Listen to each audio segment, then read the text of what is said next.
Thank you, Julie. That was beautiful. Thank you. That was quite appropriate.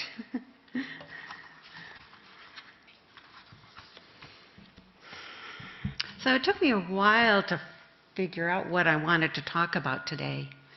And I don't know all of what I'm going to eventually say, actually. I have a script, and more, my intuition tells me, well, you have to reach out from that script. And so more and more, actually, as I come back to speak to you, I've been doing that. But as I prepared for this talk, of course, I went to my bookshelf and I went to the computer. So I have a few things from both. This book by Ram Dass and Paul Gorman, How Can I Help?, is a deep dive into exploring what and who we are when we are called on and when we call ourselves to be of service to other people. So today I'm not going to tell you exactly how to serve, but with what frame of mind do you want to be of service? In what quality of service do you want to be available to one another? From Cyrus Webb, your greatest accomplishment today is not so much what you are able to do for yourself, but how you use your life to do something for those around you. And it's always been my understanding that this is what our purpose is. And in whatever way we express our work life or our home life, we are still in service to others and in service to ourselves. At any given moment, we think of, oh, my job doesn't really have much to do with other people. We may think that, but truly, what we do, because we live in communities on this small planet floating around in this vast space, we are in service to each other. But I personally needed to find out a few things. And so I have lots of advice for you, as I usually do. And some of it has already come up in the music and in the reading and in the meditation, for sure. No matter what we're thinking at any given time, we are continually making an impact on each other, on people around us.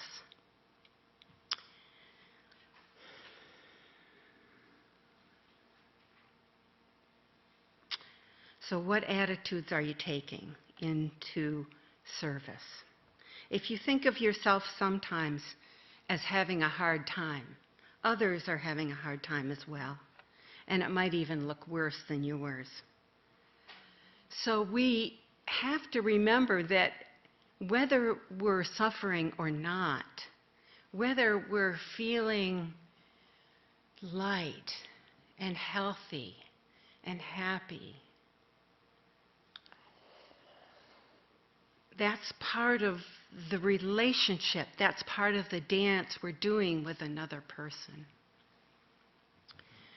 It's very important to take care of yourself on many levels, of course, for many reasons.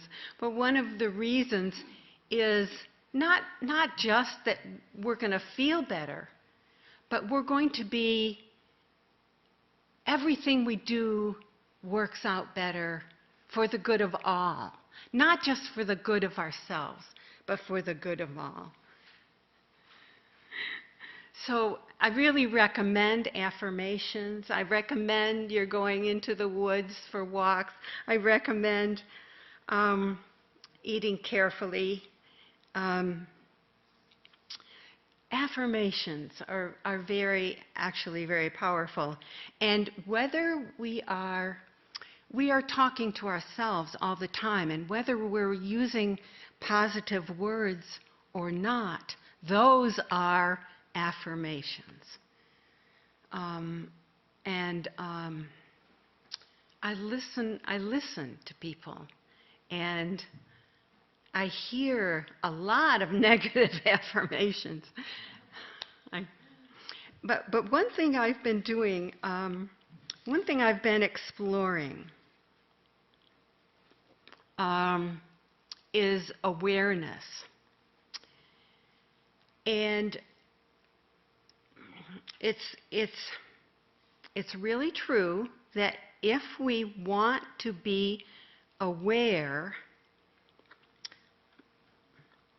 for a period of time, we can be aware of what we're thinking, feeling, projecting, how we are physically. We can be aware for a few moments, and then we forget.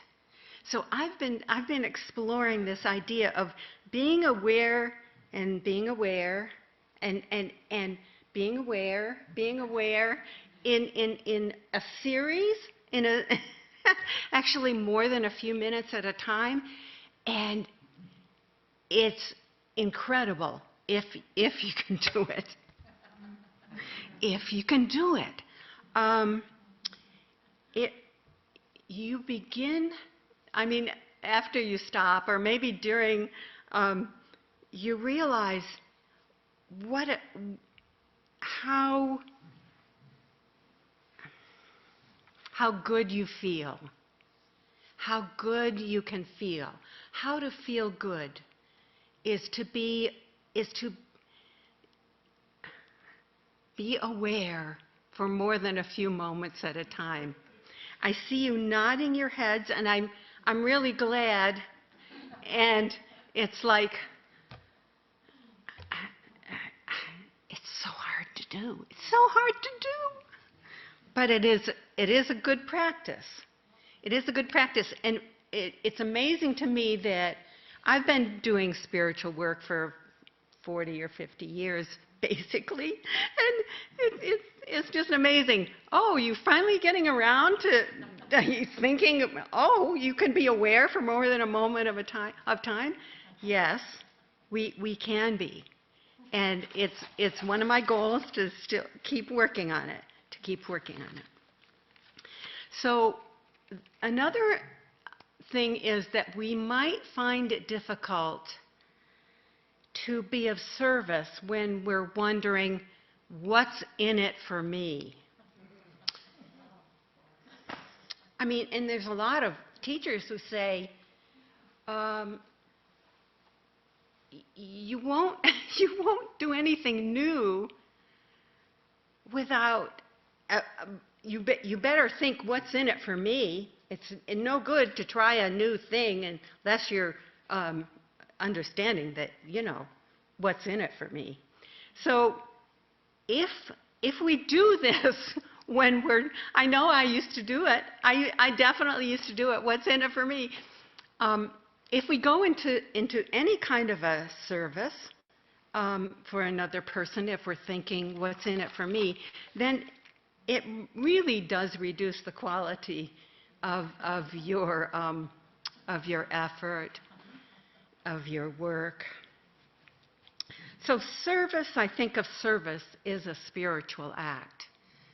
It is an act of letting go. It is an act of taking Spirit with you wherever you're going.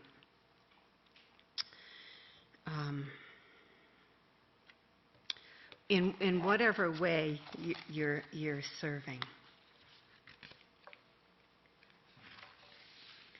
So the ego is not the best companion to take with you into service.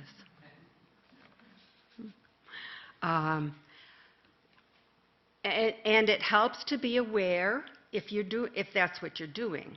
And I wouldn't say don't do this if you're feeling that there's too much ego involved.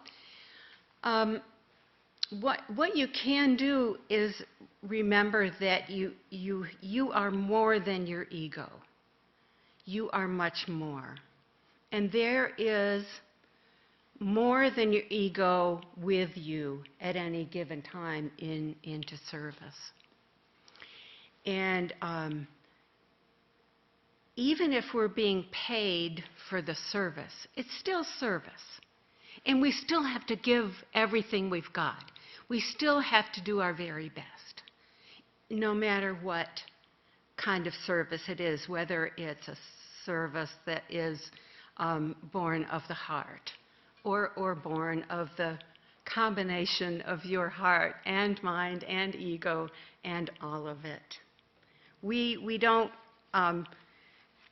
separate ourselves from who we are just because we're doing something different.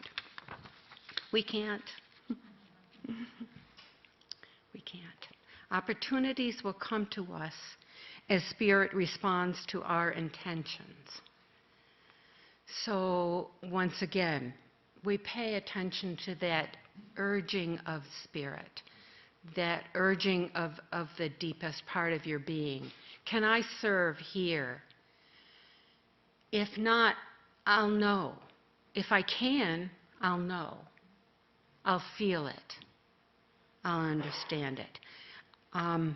Another important aspect I think of as part of service is we're not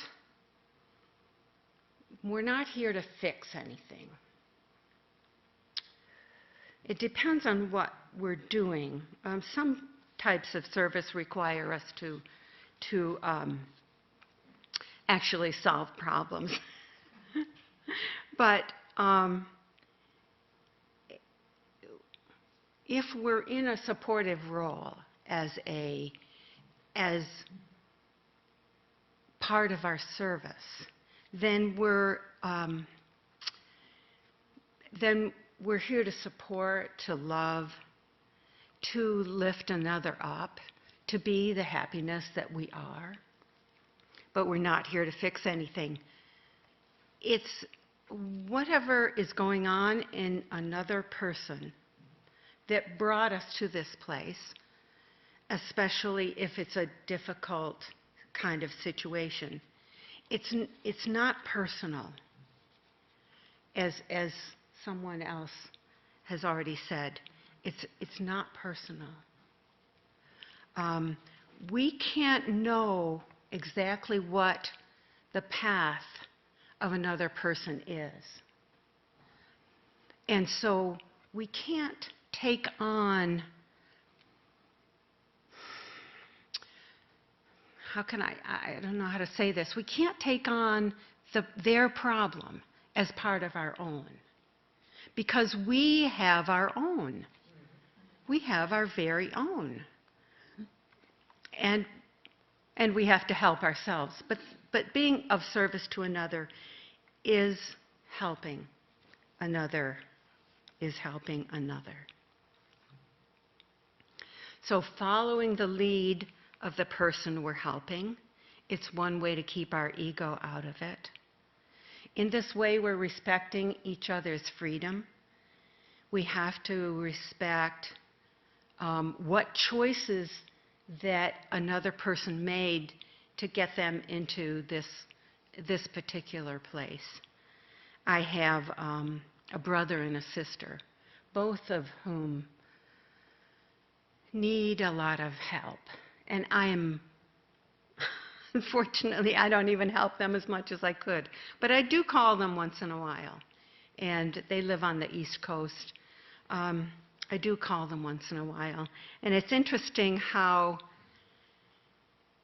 positive my sister will come across, my younger sister, who was abused much more than I was as part of the family that I grew up in. And it's kind of amazing to me how cheerful she is, because she has MS, she has very, very severe physical issues, but she didn't even talk about them when I called her yesterday, which I thought was really interesting. So frequently, if we're a caregiver, and I just many people do caregiving as a profession, and my heart goes out to the doctors and to the nurses who've been taking care of me this year, going through the cancer treatment that I've been going through. So I just have such love in my heart, such appreciation, such honoring. I feel such honoring of those people who are willing to they really have to give their lives to be devoted and to work in that kind of field. You're faced with suffering every day, and you have to find a way through that. You have to find a way to be compassionate, be understanding, but not to take on the suffering yourself. And they do. They're just totally remarkable. It's just remarkable. And as we, it's amazing. It's amazing. And so, what happens when the caregiver becomes the care receiver? So I had the opportunity to experience that. For years, I thought of myself as a caregiver. I'm a massage therapist. I'm a minister. But what happens is things change. Things change as time goes on. And I became a care receiver. And it opened my eyes in many ways to that particular unique experience of being the care receiver, which I had not been before. We get used to our roles. We get used to what we're used to doing, and we're also afraid of losing control. Control is a big thing.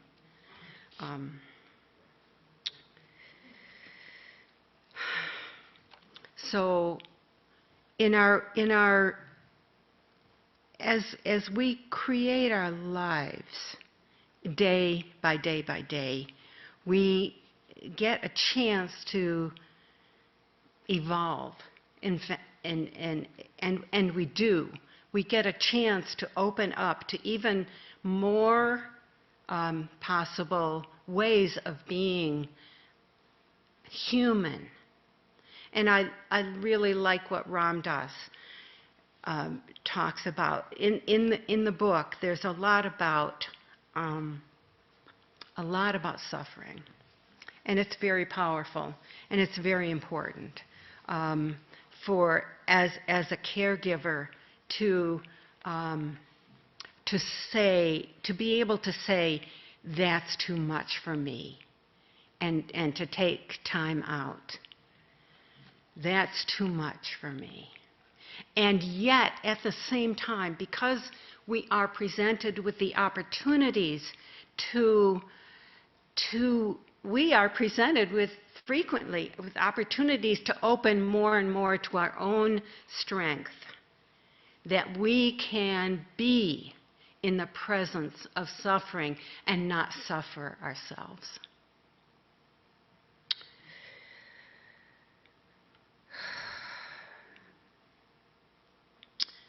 So Ram Dass talks about our ability to help, seeing ourselves different and separate from others, and knowing that at the same time we're really aching for connection, and being with someone who is suffering, whether it's a very deep suffering or not, is a way to to build, to show our strength and to build even more strength that we can use without judging. We must have no judgments about what another person is going through. No judgments at all. One of the important things about being a caregiver to me is being present. And you can't be present if you're so in your ego that you're figuring out all the things that are wrong with this situation, or all the things that are wrong about your being in a place where you think maybe you shouldn't be. If you're there, you should be there. And your task is to be present with whatever is going on. And if it's difficult,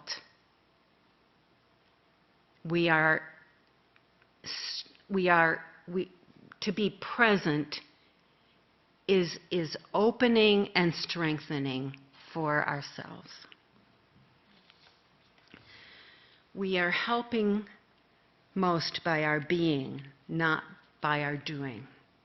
We are helping most by our presence and by our listening.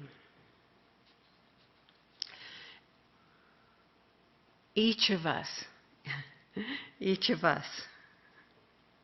is in varying degrees of physical balance and lack of balance all the time.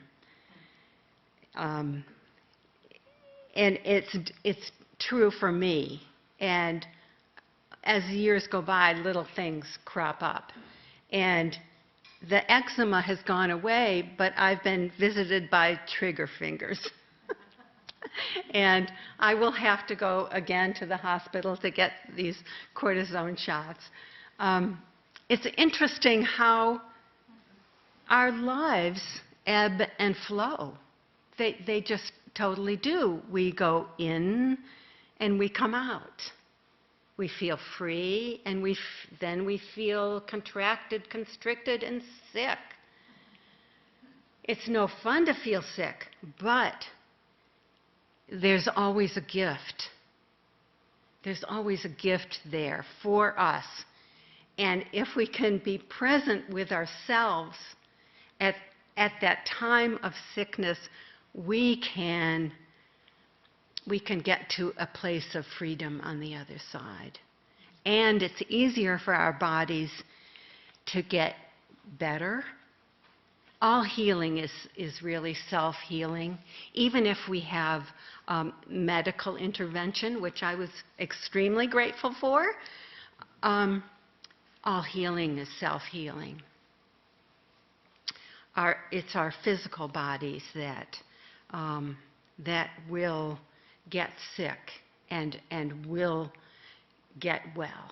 And sometimes it feels like it's a great deal from the outside of us. But I think there's much less from outside of us than inside of us. We have those fears, and your song talked about those fears. And I think our own fear is only one thing that brings lack of balance in our bodies. It's just part of it. But it helps if we can be of a mind to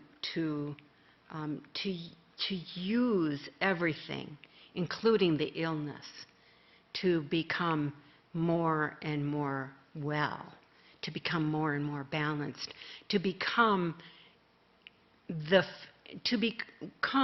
with our feeling that we are, in fact, the divine beings that we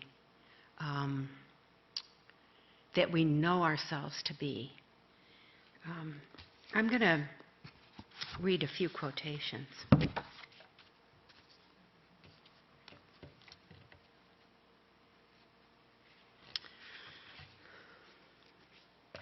I got this off the internet. It didn't give a person a name. Be the reason someone smiles. Be the reason someone feels loved and believes in the goodness of people. There are a couple of people I know who have recently been diagnosed with inoperable cancers. And it's one of my challenges that I've taken upon myself to be as present as I can be with that person, with those people who are actually facing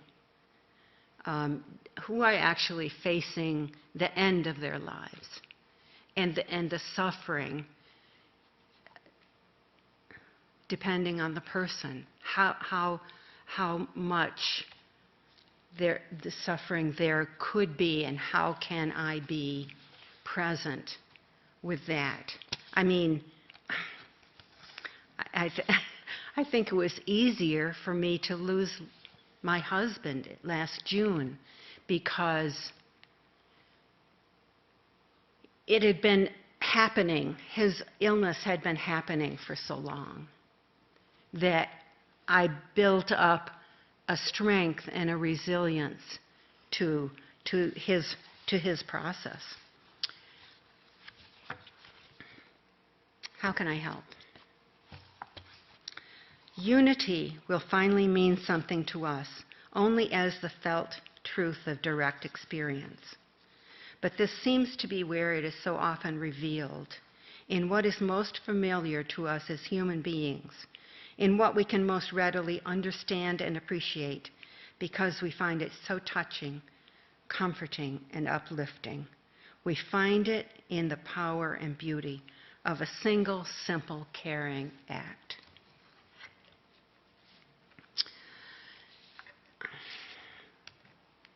So I would like you to share with me ways that, well, respond to whatever you want to say about my talk.